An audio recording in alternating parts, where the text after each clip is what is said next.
Diário de John Wesley. A experiência do coração aquecido. Texto adaptado. Senti meu coração estranhamente aquecido. O que ocorreu na quarta-feira, 24 de maio de 1738, penso que seja melhor relatar em detalhes. Mas antes vou mencionar alguns fatos que poderão trazer uma melhor compreensão sobre essa experiência. Que aquele que não pode receber isto, peça ao Pai das Luzes, para que lhe dê mais conhecimento e a mim também. Em minha concepção, até uns 10 anos de idade, não tive nenhum pecado exterior, pois fui batizado quando criança e completamente lavado no Espírito Santo, tendo sido estritamente educado e cuidadosamente ensinado que poderia ser salvo apenas pela obediência universal em guardar todos os mandamentos de Deus, nos quais fui diligentemente instruído. E essas instruções, até onde concernem as obrigações e pecados exteriores, eu agradavelmente recebi e frequentemente ensinei a respeito. Mas tudo aquilo que falava de obediência e santidade interior, eu nunca entendi, nem me lembrei. De modo que era, de fato, tão ignorante do verdadeiro significado da lei quanto do Evangelho de Cristo. Dos 11 aos 17 anos, passei na escola em Charterhouse, em Londres. Nesse período, longe da família, tornei-me muito mais negligente do que antes, mesmo nas obrigações exteriores, e sentia-me continuamente culpado dos pecados aparentes, dos quais eu tinha consciência, embora não fossem escandalosos aos olhos do mundo. Entretanto, ainda lia as Escrituras e dizia as minhas orações de manhã e à noite. Nesse tempo, esperava ser salvo, adotando as seguintes posturas: não sendo tão mal às outras pessoas, tendo ainda uma religião benevolente e lendo a Bíblia, indo à igreja e dizendo as orações. Transferido à universidade, a Christ Church College, em Oxford, por 5 anos, eu ainda dizia minhas orações em público e privado, e lia juntamente com as Escrituras diversos outros livros de religião, especialmente os comentários do Novo Testamento. Durante esse período, eu só tinha uma noção de santidade interior e seguia habitualmente satisfeito, cometendo um ou outro pecado conhecido. Na verdade, os únicos momentos em que sentia-me insatisfeito e com alguns conflitos eram antes e depois da Santa Comunhão, que era obrigado a receber 3 vezes por ano. Não posso dizer o que esperava para ser salvo até aquele momento, quando continuamente pecava contra aquela pequena luz que tinha, exceto por aqueles ajustes transitórios, os quais muitos clérigos ensinaram-me a chamar de arrependimento. Foi quando a providência de Deus dirigiu-me para Kempis e a sua obra literária intitulada Imitação de Cristo. E comecei a ver que a verdadeira religião situava-se no coração e que as leis de Deus estendiam-se a todos os nossos pensamentos, palavras e ações. Eu estava, no entanto, muito aborrecido com Thomas A. Kempis por ser tão rigoroso embora tivesse lido dele apenas as traduções de Dan Stanhope. Ainda assim, frequentemente tive muito conforto em lê-lo e, ao mesmo tempo, comecei a me encontrar com amigos devotos, os quais nunca tive até aquele momento. E a partir de então, modifiquei totalmente a minha forma de viver e comecei a me posicionar com sinceridade para uma nova vida diante de Deus. Separei 1 ou 2 horas de isolamento, comungava toda semana e vigiava contra todo pecado, quer em palavra ou ação. Comecei a clamar e implorar pela santidade interior, de modo que agora, fazendo tanto e vivendo uma vida tão boa, não duvidava que era um bom cristão. Transferido logo depois para outra faculdade, pus em prática uma resolução pela qual estava convencido que seria da mais extrema importância livrar-me de imediato de todo entendimento superficial. Constatei cada vez mais o valor do tempo. Apliquei-me mais intimamente ao estudo. Vigiei mais cuidadosamente contra os pecados atuais.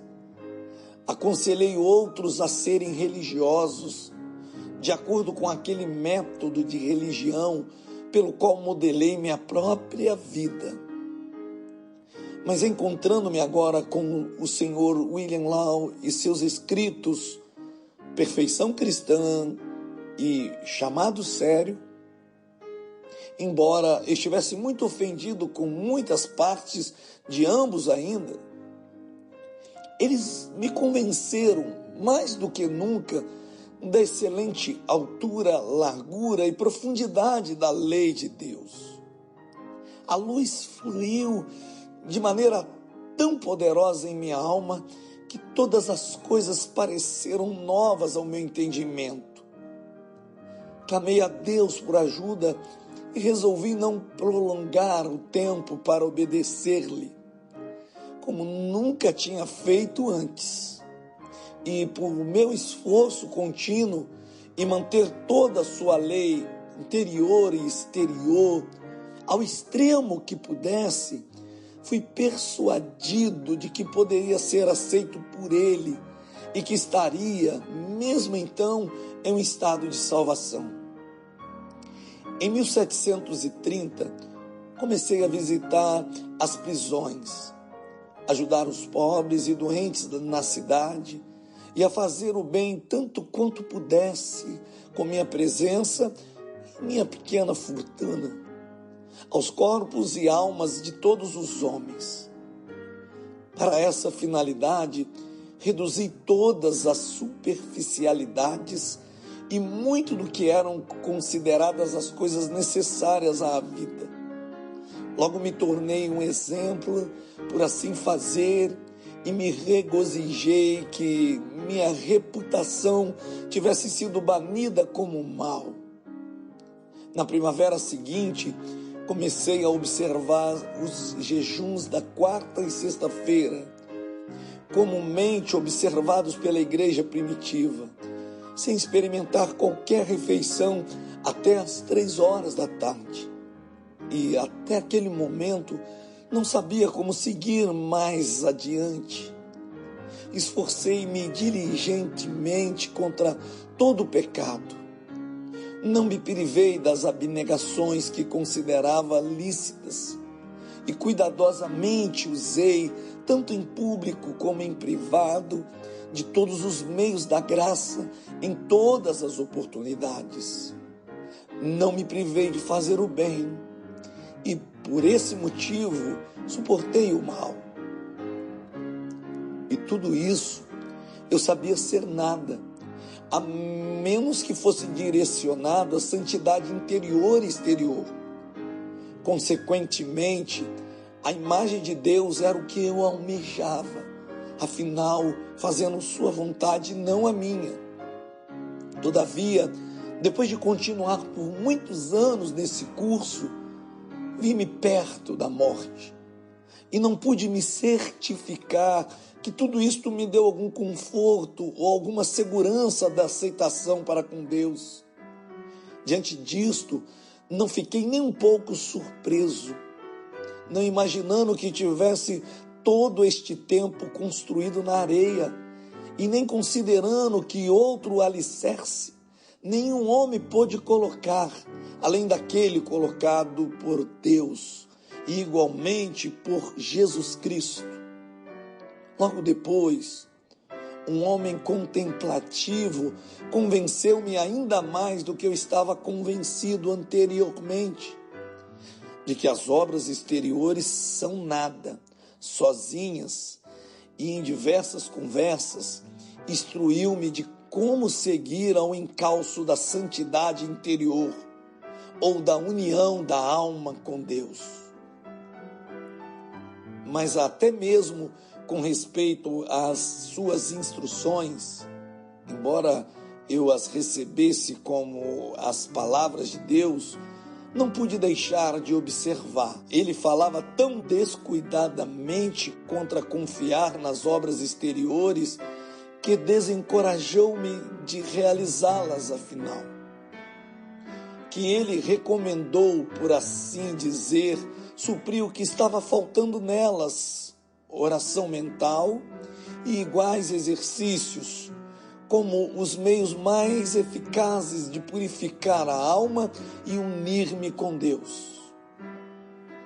Agora, essas, na verdade, tanto quanto minhas próprias obras, como o visitar doentes ou cobrir o nu, e a união com Deus, assim buscada, era como realmente minha própria retidão.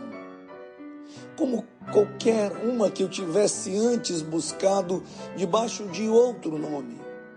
Nesta maneira refinada de confiar em minhas próprias obras e em minha própria retidão, tão zelosamente inculcada pelos escritores místicos, arrastei-me pesadamente, não encontrando nenhum conforto ou cura nisso, até o momento de deixar a Inglaterra. A bordo do navio, entretanto, eu novamente estava ativo nas obras exteriores, onde agradou a Deus, de sua livre misericórdia, dar-me 26 irmãos morávios por companheiros, que se esforçaram para me mostrar um caminho mais excelente. Porém, eu não entendi isso a princípio. Era muito culto e muito sábio, de maneira que tudo aquilo parecia tolice para mim. Continuava a pregar e seguir em frente e confiar naquela retidão por meio da qual nenhuma carne pode ser justificada. Todo o tempo em que estive em Savannah, estava dando socos no ar, ignorante sobre a retidão de Cristo, que, através de uma fé viva nele, traz a salvação a todo aquele que crê. Procurei estabelecer minha própria retidão e, então, trabalhei no fogo todos os meus dias. Não estava propriamente debaixo da lei. Sabia que a lei de Deus era espiritual. Consentia com isso, o que era bom. Sim, eu me deleitava nisto, na busca do homem interior.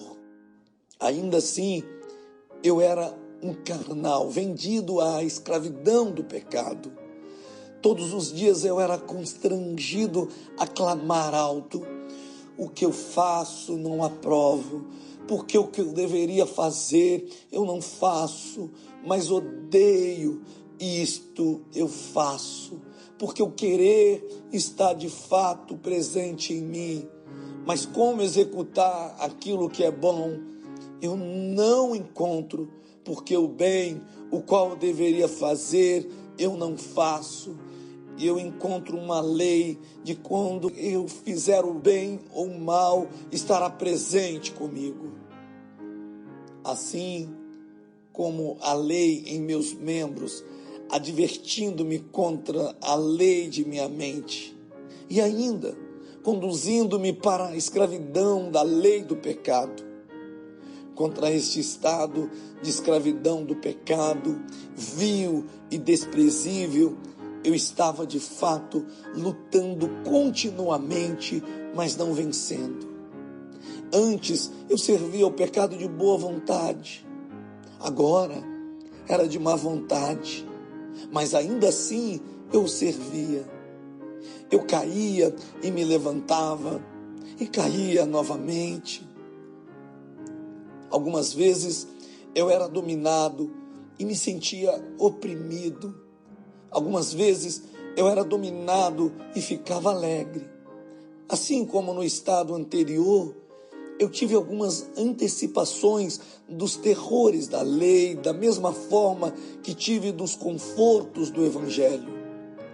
Durante toda a luta entre a natureza e a graça, a qual continuava agora por mais de 10 anos, tive muitos notáveis retornos da oração, especialmente quando em dificuldades. Eu tive muitos confortos visíveis, os quais são realmente as antecipações da vida da fé. Mas eu ainda estava debaixo da lei e não debaixo da graça. O estado no qual a maioria dos que se chamam cristãos está contente em viver e morrer, visto que eu estava lutando contra o pecado e não me libertando dele, nem tinha o testemunho do Espírito Santo com o meu espírito, e com certeza não poderia, uma vez que eu buscava isso não pela fé, mas, por assim dizer, pelas obras da lei. Janeiro de 1738. Em meu retorno para a Inglaterra, estando em perigo eminente de morte e muito desconfortável por isto, fui fortemente convencido de que a causa dessa inquietude era a incredulidade e que alcançar uma fé verdadeira e viva era a única coisa necessária para mim. Mas eu ainda não tinha fixado essa fé no objeto certo. Tinha apenas fé em Deus, não fé em Cristo ou por meio dele. Novamente eu não sabia que estava invalidando completamente essa fé. Eu apenas pensava que não tinha suficiente dela. Então, quando Peter Boller, que Deus preparou para mim, tão logo cheguei em Londres, falou sobre a fé verdadeira em Cristo, a qual é a única, e que tinha 2 frutos inseparáveis: domínio sobre o pecado e constante paz pela consciência do perdão. Eu fiquei completamente pasmo e olhei para isto como um novo evangelho. Se fosse assim, estava claro que eu não tinha fé. Porém, eu não estava desejoso de ser convencido disso. Por consequente, eu lutei com todas as minhas forças e trabalhei para provar que a fé poderia estar onde esses não estavam, especialmente onde o senso de perdão não estava, porque todas as escrituras relativas a isso eu fui ensinado a interpretar de outra forma e a recorrer a todos os presbiterianos que falavam de outra forma. Além do mais, eu vi bem, na natureza das coisas, que ninguém poderia ter tal senso de perdão e não sentir. Se, pois, não existe fé sem esse senso, todas as minhas pretensões à fé cairiam imediatamente. Quando me encontrei com Peter Boller, novamente ele consentiu em colocar a disputa na questão que eu desejei, isto é, a Escritura e a experiência. Primeiro, consultei a Escritura, mas quando coloquei de lado a interpretação dos homens e simplesmente considerei as palavras de Deus, comparando-as juntas, esforçando-me para ilustrar o que era de difícil entendimento por meio de passagens mais claras. Me certifiquei de que elas todas estavam contra mim e fui forçado a recuar da minha última impressão. Essa experiência não poderia nunca concordar com a interpretação literal daquelas escrituras. Nem eu poderia, entretanto, permitir que isso fosse verdade, até que eu encontrasse algumas testemunhas vivas dela. Ele replicou que poderia me mostrar a qualquer tempo, se eu desejasse, até mesmo no dia seguinte. E de acordo, no dia seguinte, ele veio novamente com 3 outros. Todos eles testificaram de suas próprias experiências pessoais, que a verdadeira fé viva em Cristo é inseparável do senso de perdão de todos os pecados passados e da liberdade de todos os pecados presentes. Eles acrescentaram a uma só voz que essa fé era o dom livre de Deus, e que Ele poderia certamente concedê-la a toda alma que honesta e perseverantemente buscasse.